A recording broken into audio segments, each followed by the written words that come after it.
If you've ever looked up how to set up credentials for ServiceNow development, you've probably seen a long walkthrough about creating a fine-grained personal access token in GitHub, saving it in a credential record inside your instance, and hooking that up to source control.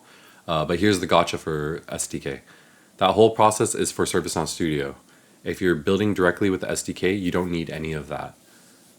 Let me say that again, because this really trips people up. If you are building and deploying from the SDK, the only authentication you need is what now-sdk asks you for. That's it. So when you run now-sdk for the first time, it'll prompt you for your instance URL, your username, and your password. The SDK stores those credentials locally, so you don't have to re-enter it every time you build. But yeah, that's the whole setup. No GitHub tokens, no credential records in your instance, no source control configuration.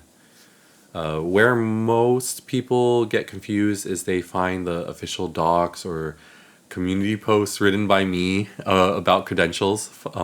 They follow all the steps for the GitHub token and the credential record and then wonder why it was so complicated. It wasn't complicated for them. They were following instructions meant for a different workflow. Now, if you do want to use source control inside Studio, maybe you're collaborating with someone who works in ServiceNow Studio, or you want to push your app to GitHub repo through the platform, then yes, you'll need that GitHub token and credential record set up. But that's a ServiceNow Studio source control feature, not an SDK requirement. And for this series, where we're building from the terminal with Claude Code, you can skip all that stuff entirely. So again, the checklist. Run now-sdk deploy, enter your instance URL, username, and password when prompted. Confirm the deploy lands on your instance. Done.